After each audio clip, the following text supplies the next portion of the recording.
Imhotep Beka Nefer, ou je dirais plutôt Maître Nefer, soyez les bienvenus sur les plateaux du Père Ankh M. Théouti, à nombreux l'Académie de la culture noire kémétique.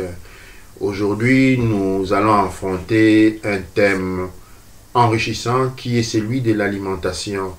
L'alimentation, nous allons le souligner, est un département dans l'Académie de la culture noire kémétique, dans le Père M. Théouti, qu'on appelle les Belilei.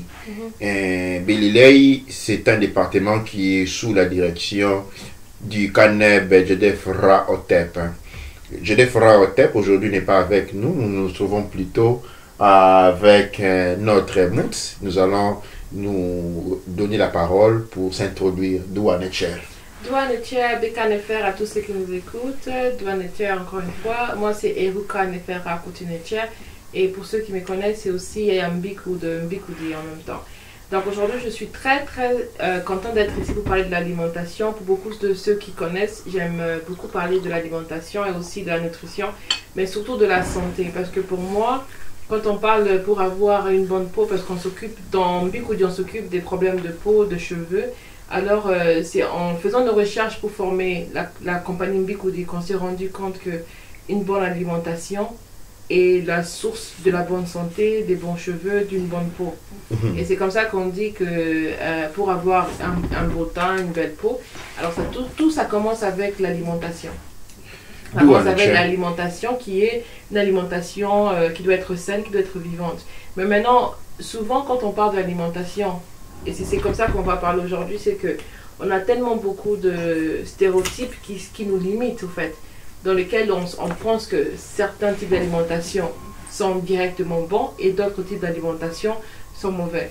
Et c'est comme ça qu'aujourd'hui, on va vraiment venir pour réexplorer ces préjugés, cette manière de penser, pour qu'on puisse arriver à comprendre vraiment de quoi il s'agit.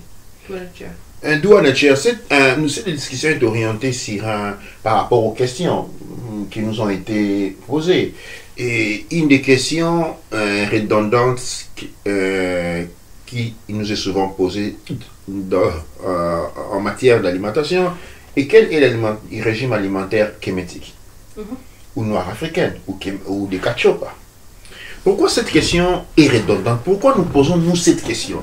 Cette question est née par rapport au mouvement végétarien, mouvement qu'on appelle les végétariens, il y a ceux qui mangent seulement les fruits, il y a les végans et autres. Je vais essayer d'élucider alors. Cette histoire du végétarisme naît profondément, principalement aux États-Unis. Pourquoi? Les régimes alimentaires américains, noirs ou blancs, a été caractérisé par une alimentation, une consommation exagérée des viandes. Seulement des viandes.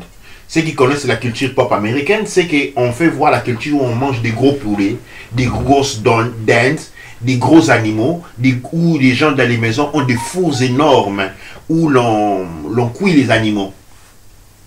Cette alimentation qui, lui, pour bien entendu répondre aux besoins alimentaires demandés, a dit accélérer les temps de production alimentaire. C'est-à-dire, l'élevage était devenu un élevage industriel et féroce, où les animaux sont torturés, où les animaux sont portés, par exemple, dans le cas des vaches.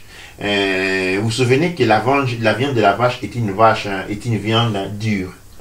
Dure. Alors, pour rendre la peau, disons la chair de la vache tendre, qu'est-ce qu'on a fait? Et ça, c'est une recherche scientifique qui a été portée. En fait, on injecte dans le fœtus, quand une vache est enceinte, on injecte dans le fœtus des tissus humains. Parce que l'animal dont la chair est la plus tendre est l'homme. On injecte dans le ventre, dans le fœtus de la vache, des cellules humaines. De manière à ce que quand la vache se développe, puisse avoir en lui, des cellules humaines qui vont rendre la chair tendre pour des raisons de commercialisation. C'est-à-dire, nous avons une alimentation qui a commencé de celui de la viande à aller à s'approcher dans la lumière grise du cannibalisme.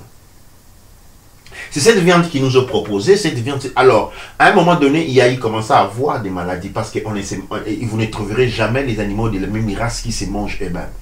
Ok? Il a commencé à avoir des problèmes alimentaires. Maintenant, ces problèmes alimentaires ne constituaient pas, c'était pas un problème mondial. C'était un problème typiquement américain. C'était un problème américain. Alors, pour répondre à cette exigence, qu'est-ce qu'ils ont fait? Ils sont allés de l'autre côté de la balance. C'est-à-dire qu'il fallait éliminer complètement la viande. La culture de manger la viande était devenue diabolisée. Mais là, il faut s'attendre. La viande qui a été consommée était une viande contenant des cellules humaines. Ça rend fou. Et avec cela, je vais dire, ça crée beaucoup de maladies en passant. Avant même d'aller encore plus loin, j'aimerais vraiment souligner le problème avec la viande américaine. Parce que comme on dit, on a un problème qui est l'élevage des animaux. Donc, alors, il faut d'abord essayer de comprendre qu'est-ce qu'est les animaux, quand on parle des animaux ou quand on parle de plantes. Comme les êtres humains, il y a une variété incroyable d'animaux. Même quand on parle d'un ventre de bœuf, la vache ou quoi que ce soit, il y a tellement trop de types de vaches différentes. Et aussi, chaque animal produit des gènes différents, comme chaque plante produit des gènes différents par rapport à l'année, par rapport à la période aussi. Donc, c'est comme on peut dire que dans une famille, on va voir que les enfants naissent avec des tailles différentes, dans des sexes différents aussi. Et puis, on a des enfants qui sont plus gros, plus petits que les autres. Et on a des enfants qui naissent soit plus tôt ou encore plus tard de la période dont ils devaient normalement naître. Mais ça, comme ça ne change pas la qualité de l'être humain qu'on a avec nous. Non, et ça, on se comprend bien.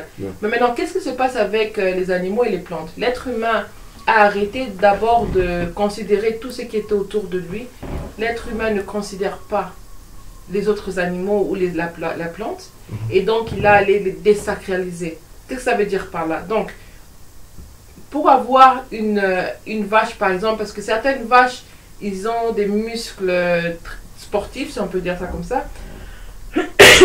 Ouais, la vache est un animal qui vit dans la forêt, son corps doit être robuste. Voilà, il y a certaines qui ont une stature un peu robuste, il y a certaines qui ont des statures avec des peaux plus épais et puis moins de chair, moins de muscles, et pendant qu'il y a d'autres qui ont tellement trop de gras, tellement trop de chair et tellement trop, et donc ils sont faciles, donc ils ont plus de chair en même temps.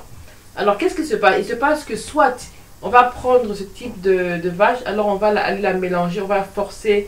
On va faire le breeding, donc on va forcer pour qu'elle puisse se reproduire avec d'autres vaches pour avoir d'autres animaux, d'autres bœufs, pour avoir ce type d'animal. Commerciable.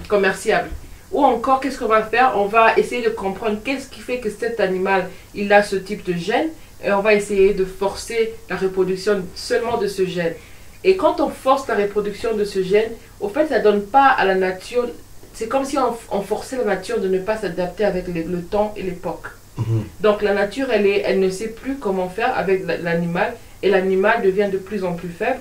Et les animaux commencent aussi à avoir des maladies, comme la vache folle. On a entendu la vache folle, on a entendu beaucoup de maladies aussi, parce que les animaux, en même temps, on prend une multitude d'animaux et on les met dans le même endroit.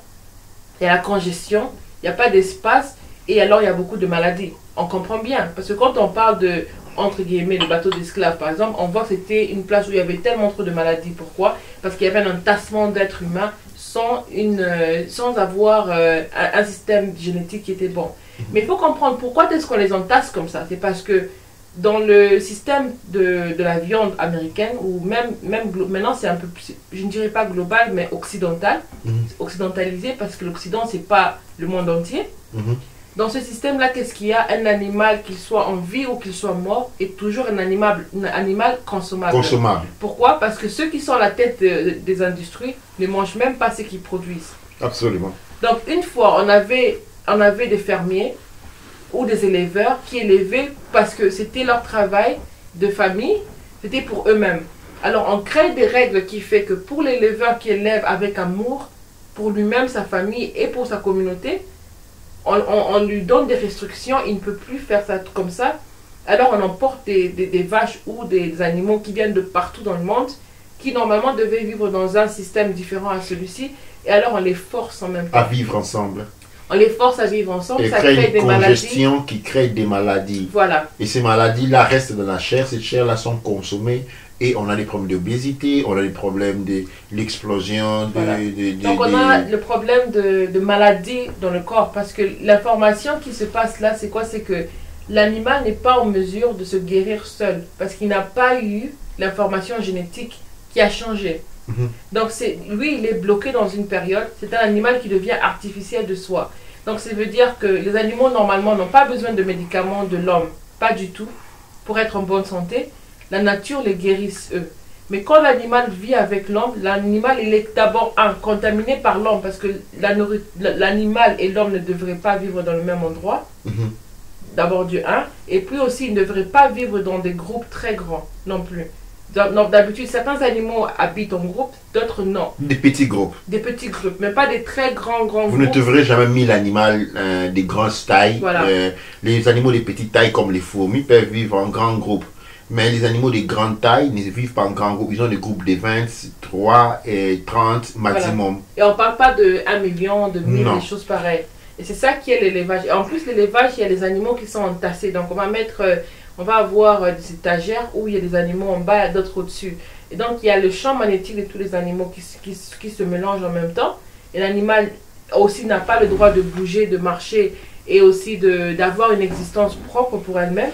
Et son existence, il est aussi...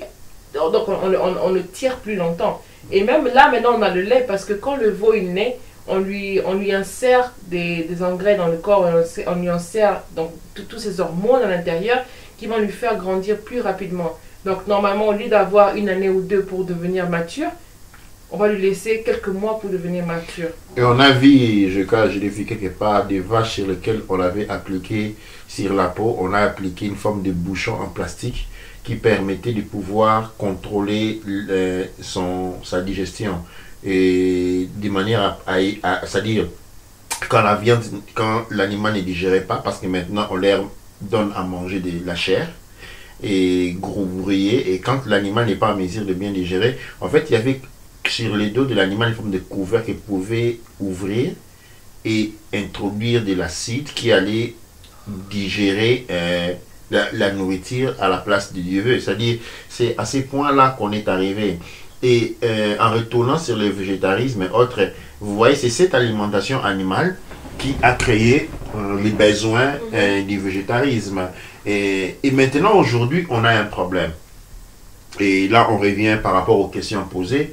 Ces courants américains, ces problèmes américains, qui n'est qu'un problème américain, est devenu un problème mondial qui absorbe l'Afrique au point où on dit on veut devenir des végétariens.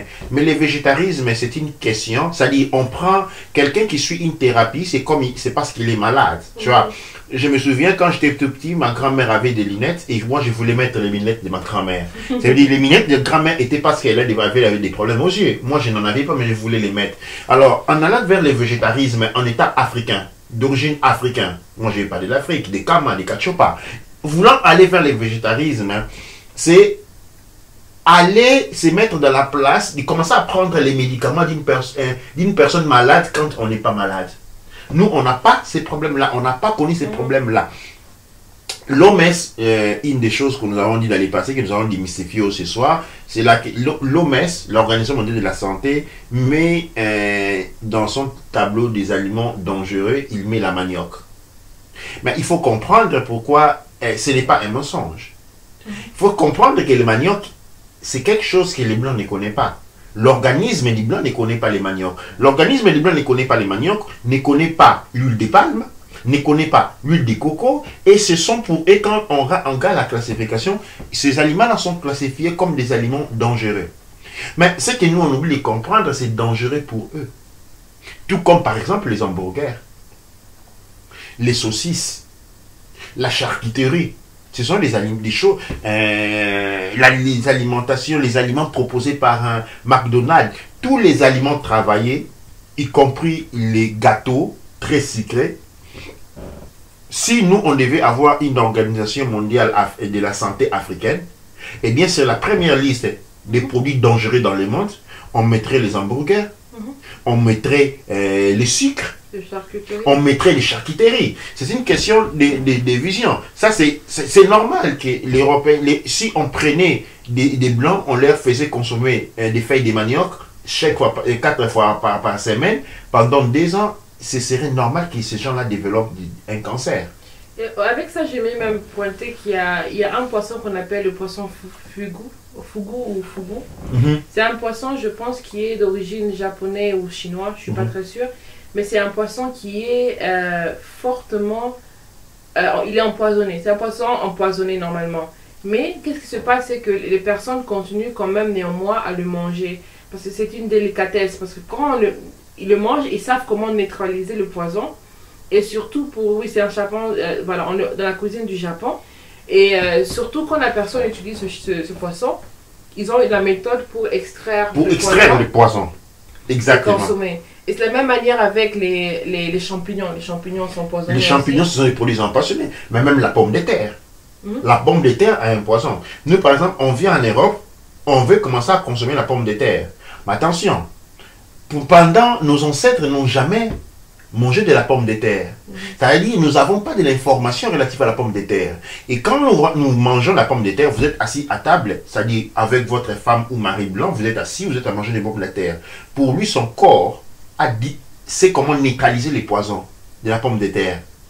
Toi, de l'autre côté, ton corps n'a aucune information sur les poisons de la pomme de terre. Et je ne dis pas qu'il va te tuer, mais il te fait quelque chose qui n'est pas bien. C'est-à-dire, là nous devons comprendre parce que j'ai beaucoup parlé avec beaucoup de mamans qui sont venues me parler du problème des feuilles de manioc que nous appelons le pondu. Selon lequel le pondu est un produit dangereux. Non, le pondu n'est pas un produit dangereux. Les pondu, parce que dire cela serait contradictoire. Il y a des gens qui sont morts, qui ont fait qui ont vécu pendant plus de 100 ans en mangeant les pondu et personne d'entre eux a été diagnostiqué de cancer. Le problème, c'est quoi? Les pondu, comme la plupart des produits alimentaires sur la terre, contiennent un poison. Tout simplement parce que les pondu doivent se défendre dans la nature. Nous, comme nous avons les coups de poing, nous pouvons taper. Ok, où les lions ont des dents pour attraper les animaux. Les plantes, ok, ont des toxines.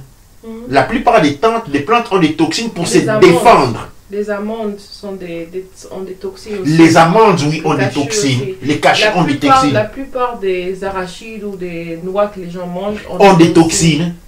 Ok, maintenant, qu'est-ce qui se passe? Ces toxines sont des natures territoriales. Moi, je parle généralement d'écosystème. Ceux qui appartiennent à cet écosystème-là n'ont pas de problème parce que depuis les temps anciens, nos ancêtres ont consommé cette plante-là. On a produit une forme d'antidote. Dès qu'on met les pondus dans la bouche, l'antidote, notre corps sécrète en même temps l'antidote qui va neutraliser cette partie-là et nous donner ce qui est bon. C'est-à-dire pour nous, le pondu n'est pas mauvais. Et même la préparation du pondu est portée à anéantir. La préparation du pondu est portée à neutraliser parce que le pondu, il est grillé et puis dans l'eau chaude. Ok, dans l'eau chaude et puis il est battu dans le mortier. Le mortier est fait en bois. Pas en métal. Parce que maintenant, il faut comprendre cela. Le mortier est fait en bois. Quand vous allez au Japon, vous allez trouver qu'ils ont des ustensiles propres pour extraire ces poisons d'un poisson. Vous n'allez pas prendre n'importe quel couteau. Ok? Parce que certains couteaux peuvent, trouer les sachets et puis avoir les poissons qui est complètement abîmé. Il y a des outils déterminés pour traiter. Comme nous avons les mortiers. Le mortier, il est fait d'un bois spécifique. Pas de tous les bois. Ce sont des bois qui ont la capacité, ok? Chaque fois qu'on met les feuilles de manioc dans les mortiers et qu'on les pile, les mortiers absorbent certains éléments et relâchent certains éléments dans les feuilles de manioc. Les feuilles de manioc préparées traditionnellement est un aliment parfait de grand goût qui plaît à tout le monde. Des millions de personnes en Afrique se consomment des feuilles de manioc. Si cela était un aliment dangereux, l'Afrique serait dépecée. Je pense que si c'était un aliment dangereux, les Blancs pourraient gérer beaucoup l'aliment. Qu'on mange les feuilles de manioc même au petit déjeuner. Oui. Mais moi j'irais même plus loin à dire que les feuilles de manioc, c'est vrai que les feuilles de manioc furent introduites en Afrique. Dans beaucoup, bon, je peux dire, il y a un type de feuilles de manioc, pas tout. Il y a un type de feuilles de manioc l'hybride l'hybride qu'on a remporté en Afrique. Donc on a pris des feuilles de manioc, on a travaillé, on a apporté l'hybride en Afrique. Donc je pense que quand on parle des feuilles de manioc, parce que moi aussi j'ai trouvé l'information que les feuilles de manioc étaient mauvaises et j'ai propulsé l'information. Mais qu'est-ce que j'ai réalisé plus tard? J'ai réalisé qu'au fait, l'information que je propulsais, c'était pas nécessairement une information qui s'appliquait à nous aujourd'hui, c'était plutôt une information qui s'appliquait à mes ancêtres. Oui. Je peux dire à mes ancêtres qui sont morts en mangeant les pondous pour la première fois. Absolument. Sans pour autant savoir comment il fallait faire pour les traiter. Comment traiter les... Comment il fallait faire pour les neutraliser. Comment il fallait faire pour s'en occuper. Exactement. Et maintenant, aujourd'hui, après toutes ces générations, où non seulement notre corps aussi a eu une mutation, parce que c'était un aliment qui était proche de nous, on a les enzymes pour neutraliser, comme tu dis, qui se développent. On a des enzymes qui se sont développées pour neutraliser ce procédure en même temps. Comme aussi, on a notre corps s'est adapté. Parce que l'être humain n'était pas un être qui mangeait de la chair tout le temps. Notre corps s'est adapté pour commencer à manger de la chair. Alors, qu'est-ce qui se passe? Le problème, c'est quoi? C'est que aujourd'hui, il y a une obsession qui dit on saute d'un extrême à un autre. Et ici, vraiment, je veux vraiment dire ça avec une pincée de sel. Parce que le problème, c'est sauter d'un extrême à l'autre. Parce que quand on saute d'un extrême à un autre, on se retrouve à une situation qui était, par exemple, d'une manière, on mangeait la viande 24 heures sur 24, tout type de viande, et la viande saine ou pas saine. Et de l'autre extrême, on mange que des légumes, par exemple. Déjà, si vous avez déjà fait un exemple, regardez les produits comme les produits qui contiennent de la viande. Regardez leur valeur nutritionnelle qu'on peut voir. Parce que je souligne encore une fois que on n'est pas en mesure de connaître, on ne peut pas parler de la valeur nutritionnelle de quelque chose qu'on ne comprend pas. Et on ne peut pas parler de la valeur nutritionnelle parce qu'on a vu ça dans je sais pas, dans des machines, et puis on a vu ça, et alors on parle de ça. Parce que ce que notre corps a besoin, on ne le voit pas. On ne sait pas c'est quoi que notre corps a vraiment besoin. On peut juste avoir des petites informations, mais l'information, c'est 5% de la réalité. Parce que mes frères, n'oublions pas, on est juste capable de percevoir 5% de la réalité. Donc, dans nos 5% de la réalité, qu'est-ce qu'il s'avère? Il s'avère que quand on prend un morceau de viande, on le compare avec les légumes. Déjà, on voit qu'en mangeant un morceau de viande, pour substituer, on doit manger énormément de légumes. On doit manger une quantité élevée, juste pour faire ce changement. Donc, si dans votre assiette, vous allez enlever votre poisson, votre morceau de viande, en revanche, vous devez ajouter énormément de choses pour être en mesure de contrecarrer de compenser la perte. Maintenant, cet ajout, qu'est-ce que ça fait? D'abord, ça stresse l'estomac, ça stresse le système digestif. Parce que le système digestif, d'abord, ne se rend pas compte de ce que vous avez enlevé pour remplacer.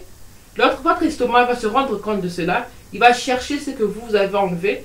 Mais après, il va reconnaître des nouveaux éléments, une nouvelle alimentation. Parce que qu'est-ce qui est venu derrière le mouvement végan et végétarien? On a eu les superfoods, les aliments super.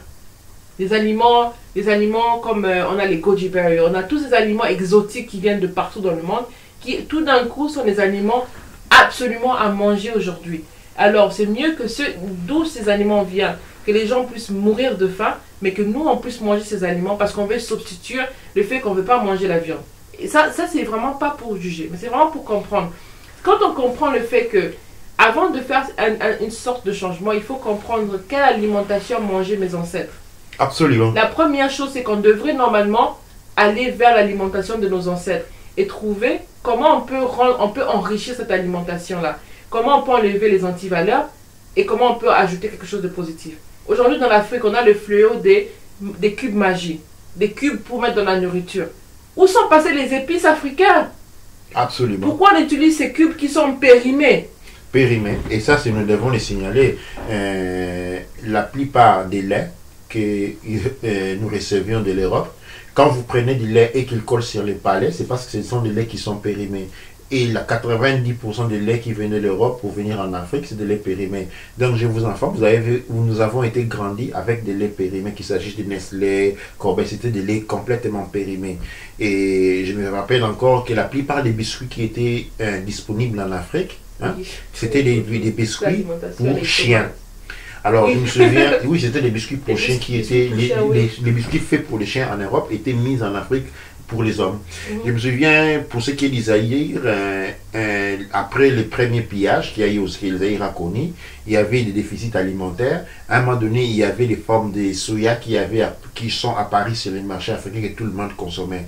Et c'est Comme par hasard. Comme par hasard, c'était flain, c'est-à-dire on n'a pas accélérer la production alimentaire dans les villages pour avoir plus de manioc, plus de pondous. Non, ils ne mangeaient pas les pondous. Il y avait cette forme de semoule qui avait envahi les marchés de la capitale zaïroise. Eh bien, c'était des aliments pour les porcs. Ça, vous devez le savoir. Mais, ça, c'était des aliments pour les porcs. C'est ce que les porcs mangeaient ici. Et sinon, je pense que c'était des aliments périmés parce qu'ils ne pouvaient plus les donner à leurs porcs. Comme c'était périmé, ils en avaient produit en grande quantité. Il fallait les envoyer en Afrique. Alors, pour ce qui est d'aliments, pourquoi je suis en train de vous rappeler ceci, peut-être cela va vous choquer. Je suis simplement en train de vous dire que pour ce qui est de l'alimentaire, vous ne pouvez pas vous fier de ce qui vient de l'étranger. Vous devez vous fier de votre tradition. Vous devez vous fier de votre tradition. Il n'y a pas à se fier. Il n'y a pas quelqu'un qui vient ailleurs nous dire que ce que nos ancêtres ont consommé pendant 1000 ans, 2000 ans, 5000 ans est mauvais pour notre santé quand lui, il est arrivé avec les fusils pour nous tuer. C'est ça. Lui, il est venu avec les fusils pour nous tuer. Lui, il nous a porté les maladies. C'est à lui que nous devons croire, à nous dire ce que nous devons manger de bon et de mauvais. Non. L'alimentation était quelque chose de territorial. Nous pouvons maintenant améliorer notre alimentation. Nous pouvons comprendre pourquoi nos ancêtres mangeaient d'une certaine manière. Nous pouvons faire des recherches pour comprendre pourquoi on mange de cette manière-là, la renforcer, la rendre meilleure. Mais nous ne pouvons pas la remplacer. Ça, c'est une erreur. Moi, j'ai dit, les régimes, j'ai dit parce que j'ai été végétarien aussi. Oui, on l'a été. C'est une erreur. C'est-à-dire, je n'ai jamais vécu aux États-Unis. Ok, je n'ai jamais mangé chez nous en Afrique. Ok, il y avait les bols de riz avec les haricots dessus ou les pondous, un morceau de viande. La poule c'était pour toute la famille. Aux États-Unis, la poule c'était pour une personne. Et ce n'était pas la poule qu'on avait en Afrique qui grandit pour lui-même. Ok, c'était la poule c'est la poule qui a grandi en 4 jours, mis dans un grand enclos avec 7000, 10 000 poules qui sont venues du Japon. Alors ces poules avaient développé des maladies. Ces vaches avaient développé des maladies. Les maladies qui ont contaminé les personnes. Les personnes ont commencé à souffrir des maladies les plus atroces. Maintenant, il fallait renverser la solution. Ils sont venus avec cette histoire de végétarisme parce qu'elle n'est même pas une solution. Mais nous n'en avons rien à voir avec ça. Nous n'avons pas un trait végétarien. 2. Pour ce qui est, par exemple, maintenant on dit les fruitariens. Les fruits contiennent beaucoup de sucre. Oh là là. Les fruits contiennent énormément de sucre. Et un adulte, ok, et quand on mange beaucoup de fruits, on doit pouvoir drainer ces grandes quantités de sucre accumulé. On doit boire beaucoup d'eau. Mais en buvant beaucoup d'eau, on est aussi en train de transporter les sucres partout. Et maintenant, c'est comme ça qu'en Afrique, on a une explosion du diabète. Oui. On a beaucoup de diabète et on a aussi la candidose, qui est une infection due à la forte alimentation de sucre. Les aliments sucrés sont pour les enfants. Et ça, c'est une chose à comprendre. Les aliments sucrés, c'est pour les enfants. Et comme on parle de la candidose c'est une maladie qui frappe beaucoup les femmes comme les hommes en même temps, parce que vous allez avoir une infection qui va grandir dans votre corps sans pour autant que vous puissiez vous rendre compte. Et c'est ça qui est très mauvais, parce que quand on pense le mycose, on aura des mycoses qui vont grandir dans notre corps et vont se multiplier, vont se propager. Le problème c'est quoi? C'est que comme on dit, si on vous dit manger, il y a même aussi une vague qui était venue à propos de manger les aliments secs, les aliments crus, ou bien manger des aliments, même aussi la viande crue. D'abord, c'était la viande crue que moi j'avais vue il y a longtemps. Après, c'est devenu l'aliment sec, c'est devenu l'aliment végétarien, végan, et puis on a fruitarien, et puis on a même ceux qui sont frugivores, et on a aussi d'autres qui sont respiratoriens en même temps. Et le problème, c'est quoi? C'est que quand on rentre, et quand on dit rentrer dans l'alimentation de vos ancêtres. On ne parle pas de votre grand-père, on ne parle pas de votre maman ou de votre grand-père, mais on parle de vos ancêtres. Allez un peu plus loin. Recherchez votre pays d'origine, vos origines. Recherchez vos origines, regardez, étudiez, comprenez qu'est-ce qui est là, qu'est-ce que ça vous donne.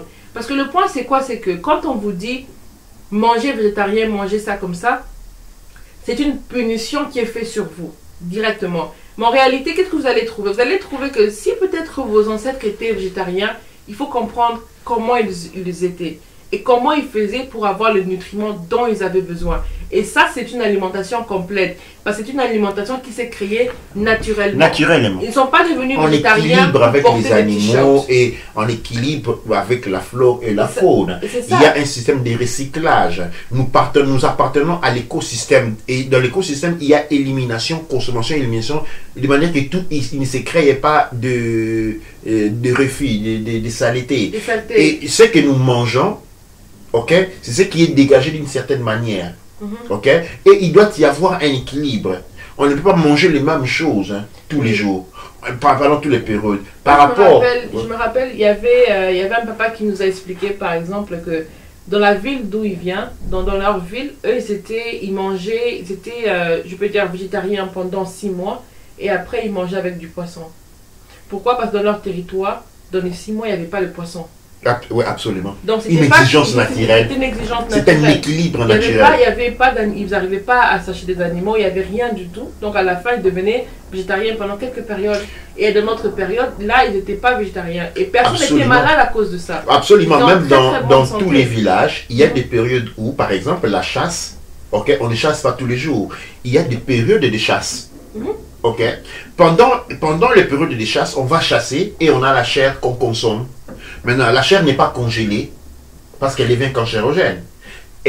À la limite, on fait de la viande fumée pour la conserver un peu plus longtemps. Mais après la période de chasse, ce n'est pas que quand la nourriture, les viandes sont fumées, non. La période de chasse arrive 1 ou 2 fois par an. Maintenant, quand il n'y a pas la période de chasse, qu'est-ce qui se passe? Il y a ce qu'il y a toujours. Il y a les légumes. Il y a comme un fonctionnement naturel. L'alimentation ne peut pas être, on n'a pas d'alimentation climatique. On a l'alimentation naturelle. L'alimentation vivante. L'alimentation du nature. Mais cependant, une indication qu'on donnerait est que l'alimentation doit être variée. On ne peut pas manger chaque jour les mêmes choses. Ou bien sur un plateau, l'idéal serait, aujourd'hui je ne dis pas que ce que nous avons fait hier était mauvais. Je suis en train d'apporter un élément en plus d'enrichissement. Au lieu de manger un plat, 250 grammes de riz, recouvert de 75 ou 90 grammes d'haricots, maintenant, diminuez la quantité de riz. Au lieu de faire 250 grammes, faites peut-être 80 ou 90 grammes de riz dans un bol, ok? Vous mettez des haricots à côté, vous mettez un peu de champignons à côté, vous aussi pouvez mettre des petits pois à côté, ou des carottes criées. C'est-à-dire, il faut une alimentation africaine. Et quand je dis africaine, je ne dis pas par rapport à l'Afrique, je dis une alimentation territoriale, ok? Qui a par rapport à l'écosystème, parce que Kachop est grand. Ok. Je ne vais pas dire que les Zoulous vont commencer à manger les aliments des Soudanais. Les Soudanais vont manger celui des Congolais. Non, non, non. Chacun par rapport à son pays, à son écosystème, mange ce qu'il y a présent, mais il faut diversifier. Il doit y avoir la composition de couleurs dans l'alimentation. Moi, j'irai plus loin. J'irai même plus loin à dire que manger la composition de couleurs et aussi diversifier le type de riz, par exemple. Il y a le riz brun, il y a le riz noir, il y a le riz rouge. La variété, vous avez toute cette variété de riz et diversifier ces variétés. Regardez autour de vous. Au lieu de manger le riz 24 heures sur 24, regardez les autres types de grains qu'il y a. Il y a le millet, vous avez le quinoa, vous avez... Et n'oublions pas que le quinoa pousse aussi en Afrique. Oui, je ne suis pas un grand fan de foufou, mais je dis pour... De temps en temps, mais pas un gros boule de foufou. Pas un trop gros. Et là, un boule de 750 grammes de foufou en boule. Non, non. Un tout petit peu. 50-60 grammes de foufou à côté. Un peu d'haricots. Un peu de différents aliments. C'est important. Même les haricots variés. Vous avez le couscous. Vous avez tellement de variétés. Prendre toutes les variétés qu'on a dans tous les types d'aliments. La seule variété que je dirais qui est mauvaise, c'est la variété dans le type de viande. Parce que quand vous avez dans une sauce, vous avez le poisson, vous avez la chèvre, vous avez ça. Ça, c'est une Vous avez mauvaise alimentation. différents règnes d'animaux que vous allez manger en même temps. C'est une alimentation qu'on appelait une alimentation coloniale. Parce qu'à l'époque, à la période, les personnes n'avaient pas... Alors, tellement en fait, vous produisez votre propre nourriture, mais vous n'êtes pas en mesure de la manger. Et regardez qu'est-ce que ça a créé. Le mouvement végétarien a créé une nouvelle colonisation pour la nourriture. Parce qu'aujourd'hui, les peuples qui produisent le quinoa, ils ne sont pas en mesure de le manger. Pourquoi? À cause de tous ceux qui cherchent d'avoir des aliments vivants, des superfoods, des aliments qui ont un tellement haut taux de nutrition. Et en général, ils ne peuvent plus manger leur aliment naturel. Et c'est la même chose qui s'est passé aussi pendant l'esclavage. Et dès qu'une personne était en mesure de s'approprier de la nourriture, de la viande, quoi que ce soit, tout était mélangé. Tout est mélangé. Aujourd'hui, on le voit avec même les poissons, quand on appelle les tonnes. Hein, comment on a dit? Les tuna. Les tuna. Le tuna, ce n'est pas un poisson. Dans le tuna, c'est un agglomérat. Il peut y avoir 50 différents, 4, 10, 20, 30, 40 différents morceaux de petits poissons. Voilà. Ça dit qu'on a mis ensemble.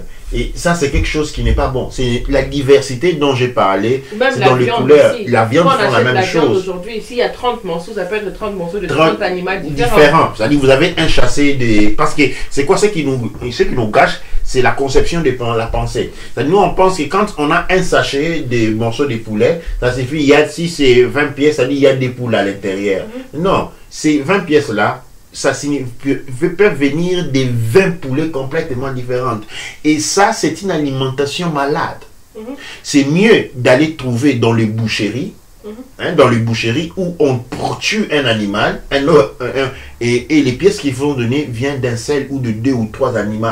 Mais pas des différents animaux. Et encore mieux, ça serait mieux encore d'aller acheter l'animal entier et vous le faire dépiécer. Parce que ce qui est important, il faut manger l'animal, un animal. Il ne faut pas dans votre assiette 4 morceaux de 5 animaux différents. Ça, c'est incompatible. Maintenant, je vais rentrer dans le cadre, par exemple, de la consommation animale. Là aussi, il y a quelque chose qu'il faut dire.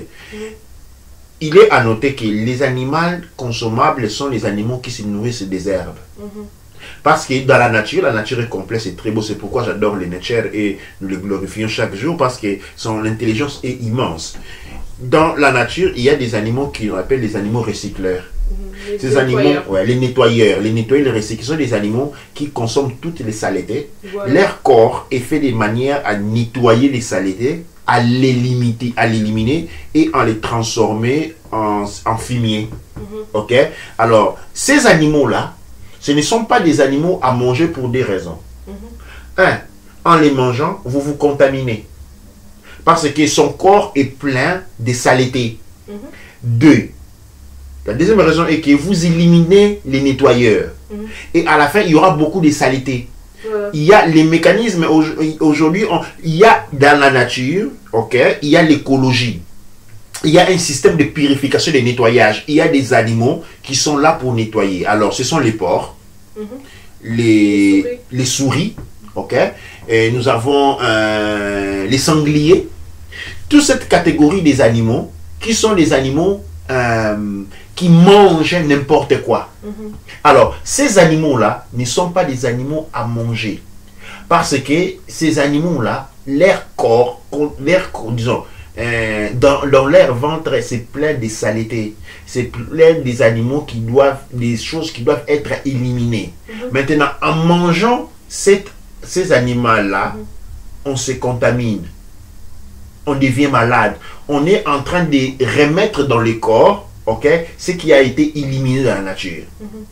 Et on a aussi des animaux comme les vautours, par exemple. Oui, ça c'est la deuxième catégorie. Ça, ce sont les rapaces. Pardon, comment nous appelons les prédateurs. Les prédateurs aussi sont la catégorie des animaux qu'il ne faut pas manger. Pourquoi? Parce que les prédateurs sont là pour éliminer les erreurs génétiques produites dans la nature. C'est-à-dire, quand un animal, je donne par exemple, c'est pourquoi un homme de 80 ans ne doit pas avoir d'enfant. Parce que vu que notre DNA s'adapte, quand on arrive à 80 ans et on continue à avoir des enfants, ces enfants vont naître à zéro avec des gènes de quelqu'un qui a 80 ans. Alors ces enfants-là vont vont tomber malades très facilement. Ils vont avoir beaucoup de problèmes de santé parce que même si, en les regardant, ce sont des enfants, mais ils ont, du point de vue génétique, ce sont des vieillards. Alors, qu'est-ce que fait la nature? La nature est faite des animaux qui éliminent les vieillards pour éviter qu'ils se reproduisent. Ok? Il y a ceux qui naissent avec des problèmes génétiques. Par exemple, des animaux qui naissent avec des problèmes génétiques, et des erreurs, des malformations, un genre de trucs. Alors, ces animaux-là ne seront pas à mesure d'échapper aux lions, d'échapper aux vautours.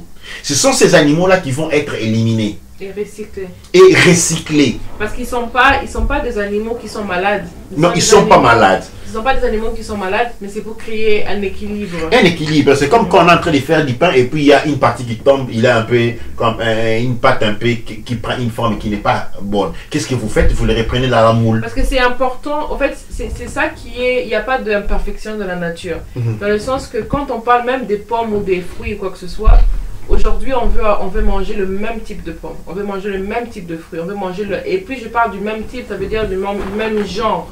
Même qualité, même famille. Pendant qu'il y a une multitude de sortes de pommes, mais nous on mange que 2, 3. Vous connaissez les pommes vertes, les pommes rouges.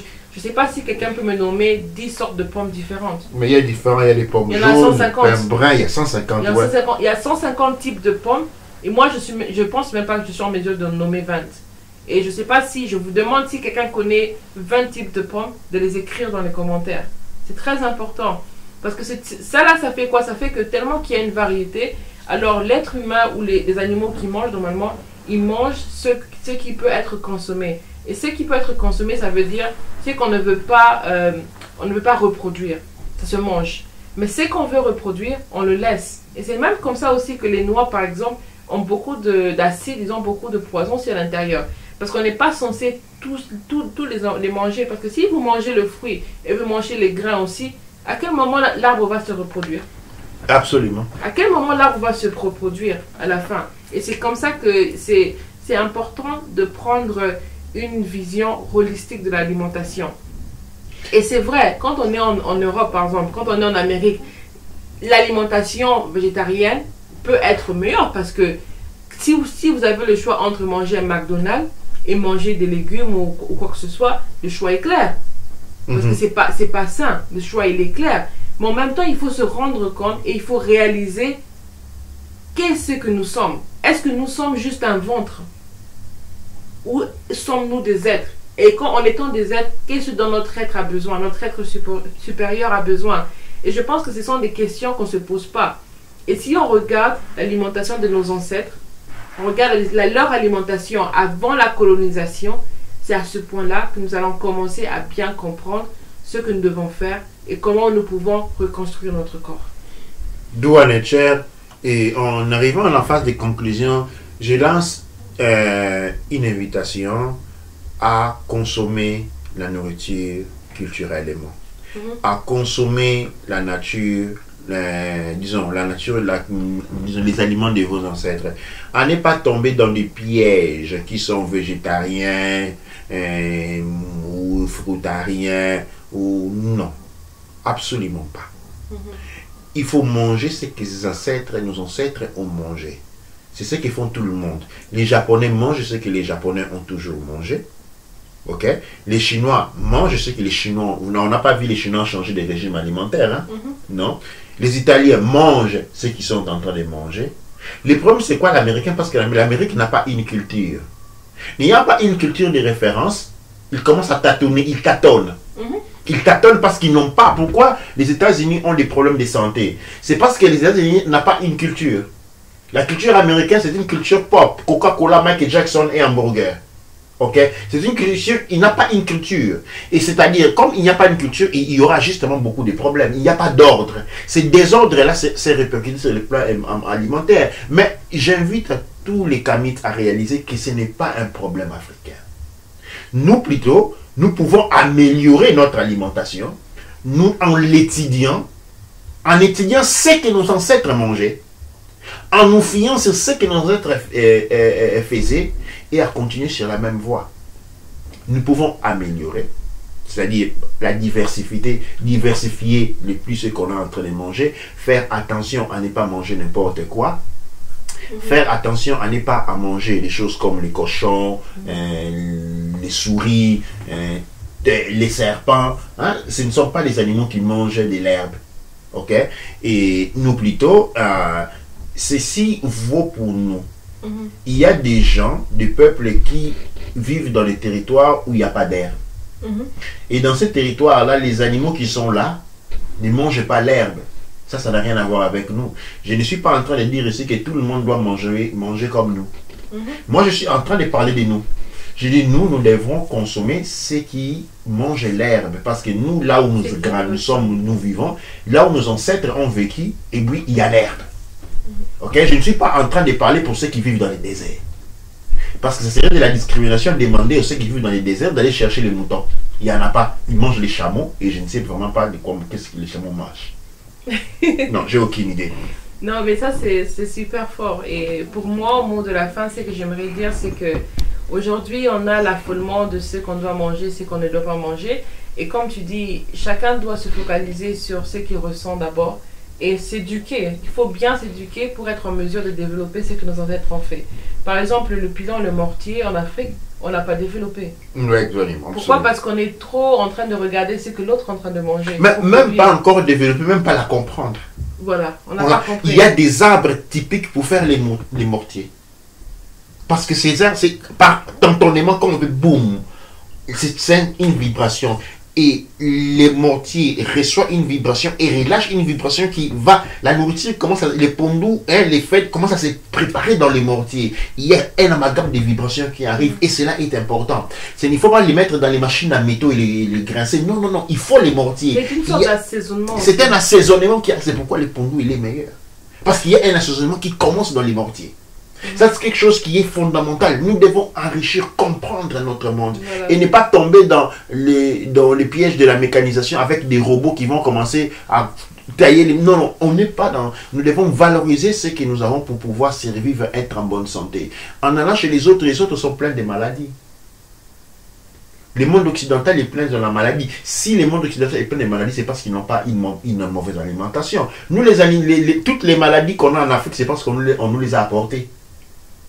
On nous a apporté de l'extérieur. C'est-à-dire, nous voulons maintenant négliger une alimentation qui a toujours été saine, qui nous a gardé en bonne santé sans maladie, pour nous plier sur une alimentation une alimentation qui vient des territoires où les maladies sont les plus proliférantes. C'est ça. En Afrique, dans les villages, s'il n'y a pas d'hôpitaux, c'est pas parce qu'ils sont pauvres, c'est parce qu'il n'y a pas de malades. Si vous allez étudier la médecine et vous rentrez en Afrique dans un village, eh bien, vous allez faire la faim. Il n'y a pas de malades. Parce que la nourriture, le processus de la cuisson est un processus thérapeutique. La nourriture, elle est doucée avec l'effet lent du charbon. L'effet haut, les flammes hautes, ne sont pas faits pour cuisiner. Et ça, j'allais pas dire ça, j'allais penser, je ne voulais pas oublier ça. La nourriture, une très bonne nourriture, se prépare lentement. Contrairement à ce que beaucoup de gens pensent que il faut mettre un feu fort pour être cuire la nourriture dans 15-20 minutes. Regardez toutes les vieilles cultures qui se respectent. Je parle de la culture, par exemple, quand tu vas au Japon, en Chine et même en Italie. La soupe se prépare 5, 8, 9 heures avant d'être consommée. La bonne nourriture, c'est ce qui est... nous avons chez nous les charbons. Les charbons, c'est ce qui est important pour avoir une nourriture saine. Une bonne nourriture se prépare lentement et prend longtemps à être préparée. La nourriture qui se prépare rapidement, ce n'est pas de la bonne nourriture, ce n'est qu'un amalgame de sucre. Parce que quand la flamme est trop haute sur les haricots, cela les transforme en sucre. La nourriture, et vous allez voir dans toutes les bonnes cultures, la nourriture qu'on va manger aujourd'hui, ça a été préparé hier. Et la nourriture qu'on est en train de préparer aujourd'hui, c'est ce qui va être mangé demain. C'est comme ça que nos ancêtres faisaient. Et même, je ne vais pas exagérer, même quand en Afrique, vous allez voir qu'on commence à préparer les matins, la nourriture elle est prête à 12 h, mais les gens mangent vers 15 h, 16 h, 17 h, 18 h. Mais la plus bonne nourriture serait celui préparé aujourd'hui, manger demain. La nourriture ne se conserve pas dans les congélateurs, mais dans les frigos. Et la nourriture ne doit pas dépasser 72 heures. Quand une nourriture a été préparée, il doit être il doit être consommé dans les 72 heures, dans les 3 jours. Après cela, c'est de la mauvaise nourriture. Ok? La nourriture, les viandes, les poissons peuvent être mis dans les congélateurs. Mais la nourriture préparée n'est pas réintroduite dans les congélateurs. Ce n'est pas de la nourriture. Parce que la nourriture vit pendant 72 heures de cuisson. Une fois après cela, il faut complètement laisser. La bonne alimentation, c'est l'alimentation de chez nous. Douane nature.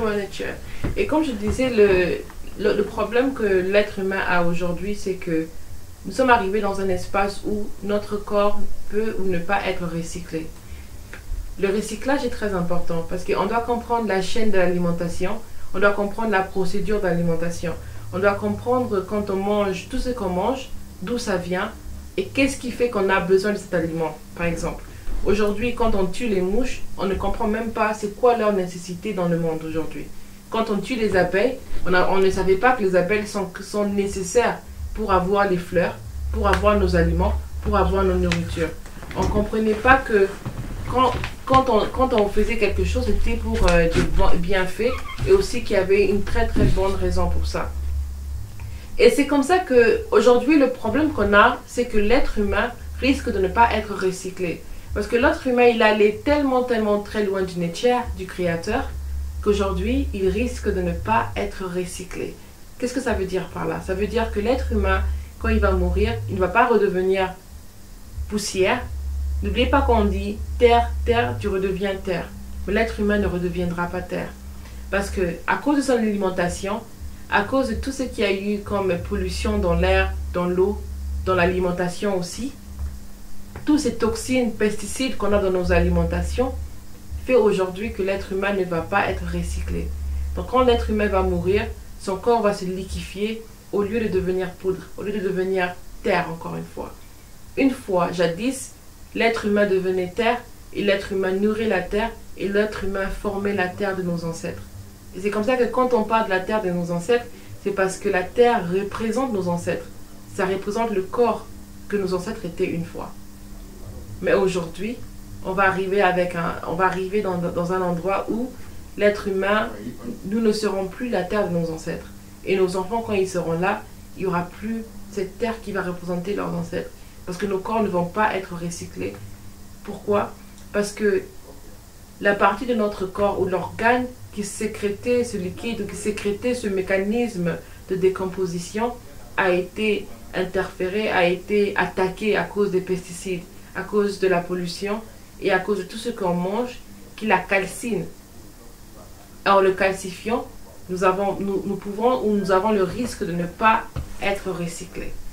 Et ça, c'est un message qui est très important et c'est comme ça qu'aujourd'hui, dans notre alimentation, nous devons comprendre comment est-ce que nos ancêtres ont fait pour avoir des terres fertiles pendant 10 000 ans en utilisant le charbon actif, en utilisant des terres fertiles, mais aussi en utilisant les charbons, en utilisant aussi les clés en même temps et en utilisant le fumier, en recyclant les restes, les excréments, les restes humains, les restes des animaux pour faire pousser naturellement, en laissant reposer la terre pour tout ce qu'elle nous a donné. C'est une manière de dire merci.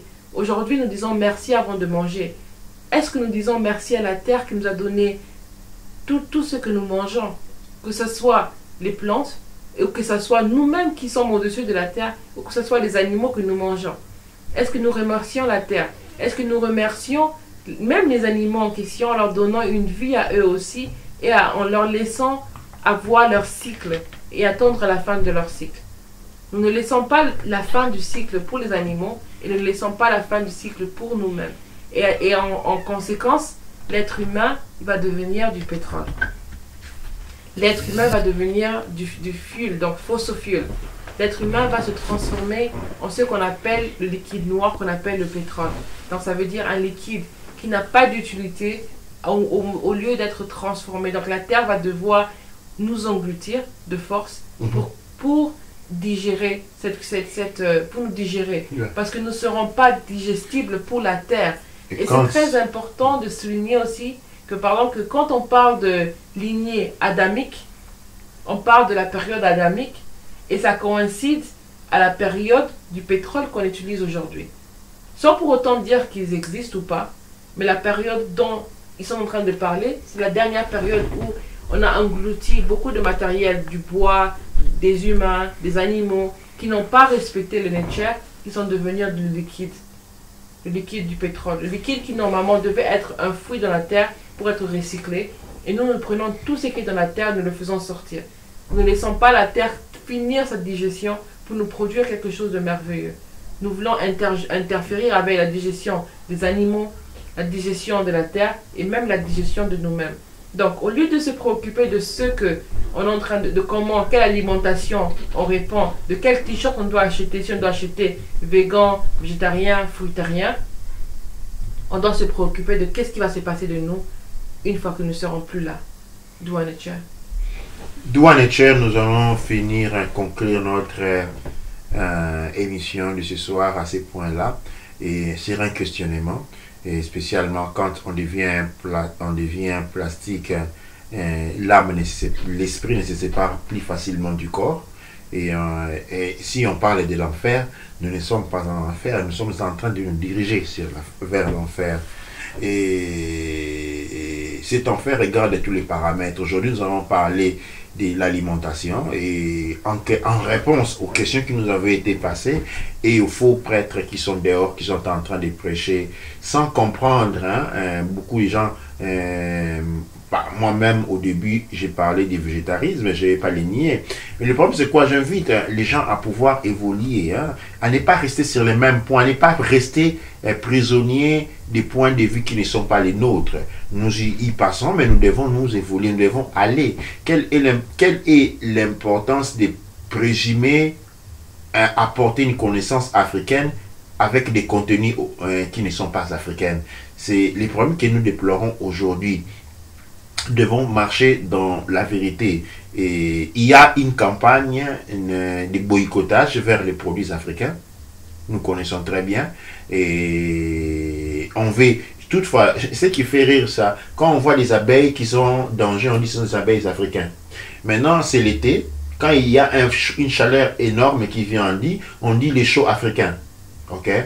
Et quand il y a une pluie qui engloutit tout, on dit que non, c'est une pluie africaine. Donc, même chose qu'on voit dans les dictionnaires. Quand on dit journée noire, okay? C'est quand une mauvaise journée, on dit journée noire. Okay? Quand c'est un mauvais matin, on dit c'est le matin noir. Okay? Quand c'est une mauvaise période, on dit c'est la période noire. Tout ce qui est noir est mauvais. Et on rend même d'un point de vue africain. L'abeille africaine, c'est l'abeille dangereux et ainsi de suite. Et il y aura une mission, nous allons parler de cette histoire de l'Africain qui est dangereux. Les Africains ont été mis sous esclavage, torturés, maltraités encore aujourd'hui, mais ils sont présentés pour être des gens dangereux. Cette dangerosité, c'est-à-dire les gens qui ont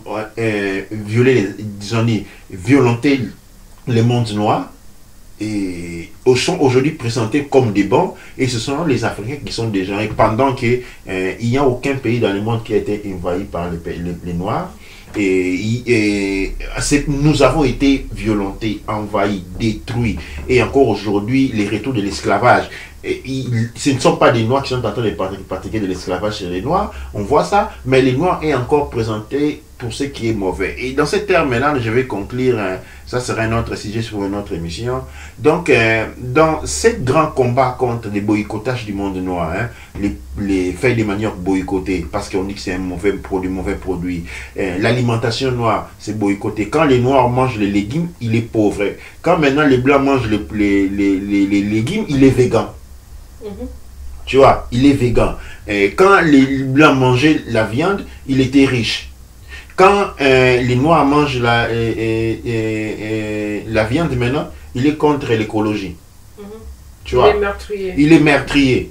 Tu vois. Et quand, quand vous mangez une poule, il semble maintenant que vous êtes un assassin. Mais quand un Américain va battre un girafe en Afrique, un lion. Il y a un lion en Afrique, on met sur YouTube, YouTube, Facebook, on dit que c'est un aventurier, il va aux aventures. Vous voyez, et nous ne devons pas tomber dans ces pièges. Nous ne devons pas commencer à jeter les cailloux contre nous-mêmes. Nous devons défendre ce qui est nôtre. Vive l'alimentation africaine, développons-la, connaissons-la et ne prêtons pas oreille aux faux prophètes. Il y en a beaucoup. l'alimentation africaine, c'est la meilleure. Sinon, ils n'auront pas venu chercher des gens intelligents à mettre sous esclavage en Europe. Ces gens-là qui sont venus pour aller travailler en Europe avaient grandi avec l'alimentation africaine.